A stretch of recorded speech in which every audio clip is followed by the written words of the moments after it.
नमस्कार, उत्तराखंड समाचार में आपका स्वागत है। मैं कंचन नेगी। सबसे पहले मुख्य समाचार। चारधाम यात्रा में श्रद्धालुओं के पहुंचने का सिलसिला जारी। अब तक 17,85,000 से अधिक ने किए दर्शन। तीर्थयात्रियों की लगातार की जा रही है स्वास्थ्य जांच। प्रदेश सरकार ने मानसून से पहले तैयारियां की शुरू। कैबिनेट मंत्री सतपाल महाराज ने हरिद्वार में की समीक्षा बैठक। 15 जून से पहले नालों की सफाई के दिए निर्देश। देहरादून में तकनीकी शिक्षा मंत्री सुबोध उनियाल ने किया रोजगार मेले का शुभारंभ। 2000 से अधिक युवाओं ने किया पंजीकरण। 58 कंपनियां भी ले रही हैं हिस्सा। और मौसम विभाग ने जारी किया भारी बारिश का ऑरेंज अलर्ट। उत्तरकाशी, चमोली, रुद्रप्रयाग, पिथौरागढ़ व बागेश्वर में तेज हवाएं चलने की भी आशंका। अन्य जिलों के लिए भी येलो अलर्ट। अब समाचार विस्तार से। प्रदेश में चारधाम यात्रा के लिए देश के विभिन्न प्रांतों से बड़ी संख्या में श्रद्धालुओं के पहुंचने का सिलसिला जारी है। अब तक 17,85,000 से अधिक श्रद्धालुओं ने चारों धामों के दर्शन कर चुके हैं। सबसे ज्यादा 6,95,000 से अधिक श्रद्धालुओं ने केदारनाथ की यात्रा की है, जबकि 4,25,000 से अधिक तीर्थयात्रियों ने बद्रीनाथ धाम के दर्शन किए हैं। वहीं यमुनोत्री और गंगोत्री धाम में दर्शन करने वाले भक्तों का आंकड़ा 6,40,000 से अधिक हो गया है। इस बीच शासन प्रशासन ने यात्रा मार्गों और मंदिर परिसर में श्रद्धालुओं की सुविधा के लिए व्यापक प्रबंध किए हैं। प्रशासन ने ठहराव पड़ावों पर पानी, बिजली और आराम करने के लिए प्रतीक्षालय और शौचालय समेत सभी मूलभूत व्यवस्थाएं की हैं। साथ ही सुरक्षा की दृष्टि से पूरे यात्रा मार्ग पर होमगार्ड, पुलिस और एसडीआरएफ के अधिकारियों और जवानों को तैनात किया गया है। इसके अलावा चारधाम यात्रा पर आने वाले तीर्थयात्रियों की लगातार स्वास्थ्य जांच की जा रही है। उत्तरकाशी के सहस्त्रताल ट्रैक रूट पर चल रहे 22 सदस्यीय दल का रेस्क्यू अभियान समाप्त कर दिया गया है। इसमें 13 लोगों को सुरक्षित रेस्क्यू किया गया, जबकि 9 शव भी बरामद कर लिए गए हैं। रेस्क्यू अभियान मंगलवार देर शाम शुरू किया गया था। मुख्यमंत्री पुष्कर सिंह धामी इस दौरान लगातार जिला प्रशासन से अपडेट लेते रहे। बुधवार शाम तक 13 लोगों का सुरक्षित बचा लिया गया था और 5 शव भी बरामद कर लिए गए थे। आज सुबह शेष 4 शवों को भी रेस्क्यू कर लिया गया। रेस्क्यू टीम में एसडीआरएफ, वन विभाग, आईटीबीपी, वायुसेना तथा जिला प्रशासन शामिल रहे। सुरक्षित बचाए गए ट्रैकरों ने राज्य सरकार द्वारा चलाए गए रेस्क्यू अभियान की सराहना की। सुबह सुबह काम बहुत बढ़िया से शुरू हुआ। We are extremely happy with the help and arrangements provided by the administration here. We are very grateful to them. We will be thankful to them forever. Government of Uttarakhand ने तो हमें इतना हेल्प किया, टाइमली एसडीआरएफ को भेजा और base camp से हमें निकाला। फिर इंसिडेंट एरिया पे भी बहुत बार गए, लेके आए। प्लान बी तक सोचा था सुरेश जी ने। हम इसके लिए तो हमेशा ऋणी रहेंगे। अब हमारे लिए रहने के लिए भी जगह किया, खाना सब प्रोवाइड किया। इससे बड़ा कोई क्या कर सकते हैं। प्रदेश सरकार ने मानसून से पहले अपनी तैयारी करनी शुरू कर दी है। इसी कड़ी में आज कैबिनेट मंत्री और हरिद्वार के प्रभारी मंत्री सतपाल महाराज ने हरिद्वार में मानसून से पहले की गई तैयारियों की समीक्षा की। इस दौरान उन्होंने 15 जून से पहले सभी बाढ़ चौकियों को दुरुस्त करने और नालों की सफाई समय से करने के निर्देश दिए। कैबिनेट मंत्री सतपाल महाराज ने कहा है कि मानसून से पहले भगत सिंह चौक और हड़वा नाला को लेकर अलग से योजना तैयार की जाए। बाद में मीडिया से बातचीत में उन्होंने कहा कि मानसून से पहले हरिद्वार में सभी व्यवस्थाएं पूरी कर ली जाएंगी ताकि किसी भी तरह के विषम परिस्थिति से निपटा जा सके। बहुत ही महत्वपूर्ण बैठक हुई है और हमने हरिद्वार के लिए, भगत सिंह चौक के लिए योजना बनाई है और हड़वा नाले के लिए भी योजना बनाई है, जिसको हम प्रायोरिटी पे काम कराएंगे ताकि वाटर लॉगिंग ना हो, पानी ना भरे और सबको इसके लिए निजात मिले। और इसके साथ साथ बाढ़ नियंत्रण कक्ष जो है 15 जून 2024 तक जो है बना दिए जाएंगे, जो 24/7 क्रियाशील रहेंगे। इसके साथ साथ हमने 113 संख्या की बाढ़ चौकियां 15 जून से पहले स्थापित कर ली जाएंगी। और ये भी मैं बताना चाहूँगा कि केंद्रीय बाढ़ नियंत्रण कक्ष जो हमारा देहरादून में स्थापित होगा, जिसका कि दूरभाष नंबर 9259144882 ये नंबर है। तो कोई भी सूचना कोई देना चाहे वो इसमें दे सकता है। ये नियंत्रण कक्ष जो है पूरा कंट्रोल करता रहेगा। हम चाहते हैं कि मानसून से पहले हमारी सारी तैयारियां हो जाएं। जो नाले अवरुद्ध हो गए हैं, जहां सेडिमेंट्स आ गए हैं, रेत आ गया है, उनको सफाई कर ली जाए। जेसीबी के जरिए उनकी सफाई की जाएगी ताकि पानी की निकासी हो सके और जल भराव ना हो। देहरादून में आज तकनीकी शिक्षा मंत्री सुबोध उनियाल ने रोजगार मेले का शुभारंभ किया। रोजगार मेले में 58 कंपनियों ने भाग लिया। इसमें 7,000 से अधिक पदों के लिए 2,000 से ज्यादा युवाओं ने पंजीकरण कराया।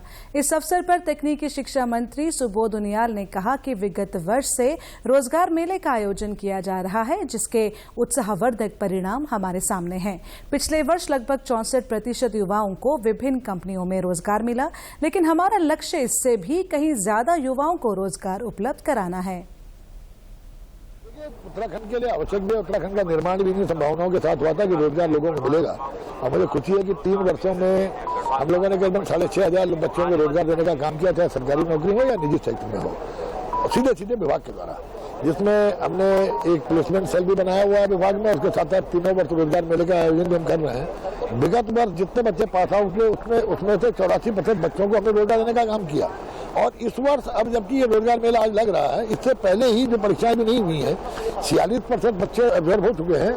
और वो काशीपुर के मेले के माध्यम से और विभिन्न पॉलिटेक्निक्स ने जो बुलाया अपने यहाँ पे, उसके माध्यम से 46% बच्चों को हमने अभ्यर्थ कर चुके हैं। इसके आज जिससे 58 कंपनियां आई हैं और 7,000 से ऊपर उनके वैकेंसी है और 2,156 बच्चों ने पंजीकरण कराया, तो निश्चित रूप से इस बात का संकेत है कि हम 100% लोगों बच्चों को रोजगार देने की सफलता की ओर बढ़ रहे हैं। वहीं प्राविधिक शिक्षा विभाग के निदेशक आरपी गुप्ता ने कहा कि रोजगार मेले से युवाओं को एक अच्छा रोजगार मिलेगा। ये रोजगार मेले में 58 कंपनियां आई हैं और लगभग 2100 बच्चों ने रजिस्ट्रेशन किया है और 7,600 वैकेंसी हैं। तो मुझे पूर्ण आशा है कि अच्छे सभी बच्चों को एक अच्छा रोजगार मिल सकेगा। तो ये प्रधानमंत्री नरेंद्र मोदी के नेतृत्व में देश में लगातार तीसरी बार एनडीए की सरकार बनने जा रही है। प्रदेश में भाजपा ने 5 सीटें जीतकर क्लीन स्वीप किया है, लेकिन पिछली बार की तुलना में उसका मत प्रतिशत कम हुआ है। ऐसे में अब भाजपा और कांग्रेस दोनों ही चुनाव परिणाम की समीक्षा करने की तैयारी में हैं। देहरादून स्थित भाजपा मुख्यालय में पत्रकारों को संबोधित करते हुए भाजपा प्रदेश अध्यक्ष महेंद्र भट्ट ने कहा कि अब तक सामने आए आंकड़े उनके लिए संतोषजनक और उत्साहवर्धन करने वाले हैं, लेकिन आगामी उपचुनाव व नगर निकाय चुनावों के लिए परिणाम की समीक्षा जरूरी है। हम प्रत्येक विधानसभा के प्रत्येक बूथ की समीक्षा करेंगे। जिन बूथों के में हमें 90% अधिक मत मिला है, ऐसे बूथ अध्यक्षों को सम्मानित करने का हम लोग काम करेंगे। जिन विधानसभा के अंदर 70% अधिक मतदान हुआ है, ऐसे विधायकों को हम सम्मानित करने का काम करेंगे।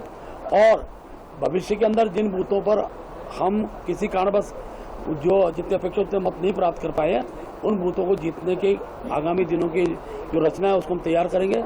हार के कारणों की समीक्षा होगी और भविष्य के नगर पालिका, नगर निगम और 2 बाई इलेक्शन जो होने वाले हैं, उनमें हम इन कमियों को दूर करते हुए 7% जीत के लिए अपनी रचना को तैयार करेंगे।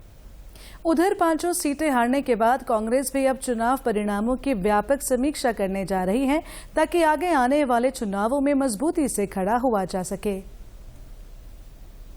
निश्चित तौर पर चुनाव परिणाम के बाद जो है समीक्षा बैठक भी होगी और विधानसभा वार बूथवार जो है समीक्षा होगी और जहां भी जो कमियां होंगी हम उसको सुधारने का काम करेंगे और जहां पर जो है संगठन को फेरबदल करने की आवश्यकता है तो निश्चित तौर पर वो भी करेंगे। लेकिन आगामी जो भी चुनौतियां होंगी उससे कैसे जो है निजात पानी है, कैसे भविष्य में जो है जीत दर्ज करानी है, उसके लिए पूरी व्यापक रणनीति बनाएंगे। यहां रुकेंगे एक छोटे से ब्रेक के लिए, आप बने रहिए हमारे साथ।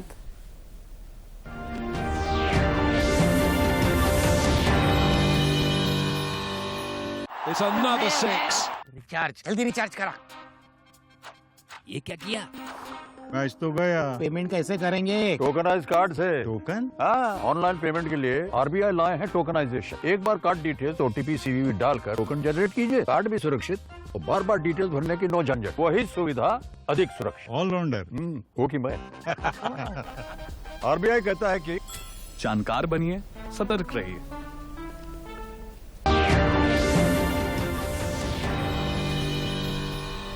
ब्रेक के बाद पुनः आपका स्वागत। खाद्य संरक्षा एवं औषधि प्रशासन विभाग विश्व खाद्य दिवस के अवसर पर कल प्रदेश में खाद्य सुरक्षा संवाद कार्यक्रम आयोजित करने जा रहा है। प्रदेश स्तरीय इस कार्यक्रम में खाद्य कारोबारकर्ता, मीडिया कर्मी व विषय विशेषज्ञ शामिल होंगे। यह दिवस प्रत्येक वर्ष एक नई थीम के साथ मनाया जाएगा। इसकी थीम अभी जो है प्रिपेयर फॉर अनएक्सपेक्टेड फूड के संबंध में है और हमने एक जो अब कार्यक्रम हम कर रहे हैं ये स्कूल के स्तर पे भी हम करने जा रहे हैं अभी।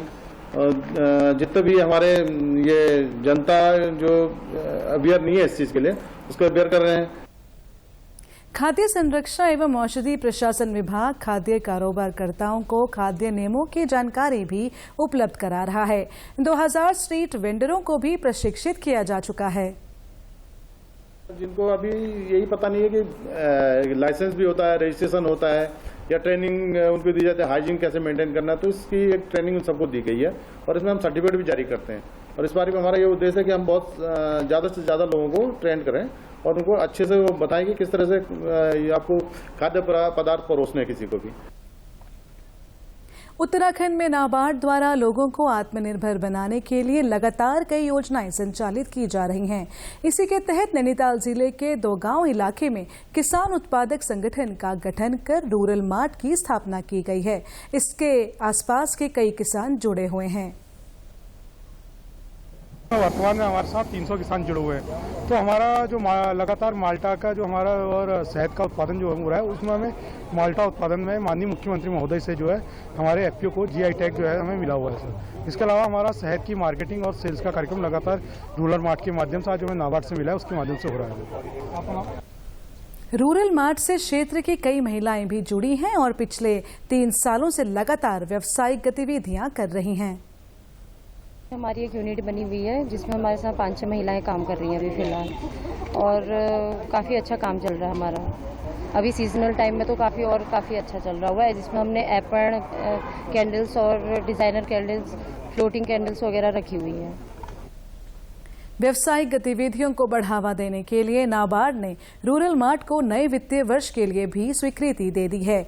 इससे किसान उत्पादक संगठनों को मार्केटिंग की एक बड़ी सुविधा मिल सकेगी। बट अपनी बहुत सारी योजनाओं से मार्केटिंग के लिए काम कर रहा है, तो उसी में से एक जो हमारी योजना है रूरल मार्ट, जो ग्रामीण क्षेत्र में हम ऐसी दुकान दे देते हैं एफपीओ को, एसएचजीज को, जिसके माध्यम से हम चाहते हैं कि जो रिस्क टेकिंग एबिलिटी है जो एफपीओ ना उसको बेयर करे, नाबार्ड उसको बेयर करता है लगभग 3-4 साल के लिए। तो उसमें जो भी उसका रेंट है, जो उसका फर्नीचर है, जो उसकी सैलरी जाएगी, वो सब नाबार्ड उसमें पैसा देता है। तो हम यही चाहते हैं कि जो एफपीओ का जो उत्पादक जो हमारा सामान है, जो हमारा एसएचजीज का सामान है, उसको एक मार्केट यहाँ से मिल पाए और इसके माध्यम से वो अच्छा एक अपना एक आमदनी उसको बढ़ा सकते। मौसम विभाग ने आज उत्तरकाशी, चमोली, रुद्रप्रयाग, पिथौरागढ़ और बागेश्वर जिलों में भारी बारिश का ऑरेंज अलर्ट और राज्य के अन्य जिलों में बारिश का येलो अलर्ट जारी किया है। विभाग के अनुसार कल भी प्रदेश के अधिकांश जिलों में बारिश और तेज हवाएं चलने की संभावना है। प्रदेश के अधिकांश स्थानों पर कल शाम से देर रात तक हल्की से मध्यम बारिश हुई। बारिश के चलते तापमान में कमी होने से लोगों ने भीषण गर्मी से राहत महसूस की। वहीं प्रदेश में आज सुबह से मौसम साफ बना रहा और अधिकांश जिलों में धूप खिली रही। प्रदेश के समाचारों में बस इतना ही। चलते चलते मुख्य समाचार एक बार फिर। चारधाम यात्रा में श्रद्धालुओं के पहुंचने का सिलसिला जारी। अब तक 17,85,000 से अधिक ने किए दर्शन। तीर्थयात्रियों की लगातार की जा रही है स्वास्थ्य जांच। प्रदेश सरकार ने मानसून से पहले तैयारियां की शुरू। कैबिनेट मंत्री सतपाल महाराज ने हरिद्वार में की समीक्षा बैठक। 15 जून से पहले नालों की सफाई के दिए निर्देश।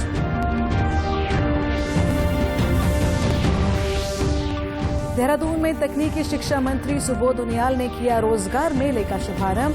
2000 से अधिक युवाओं ने किया पंजीकरण। 58 कंपनियां भी ले रही हैं हिस्सा।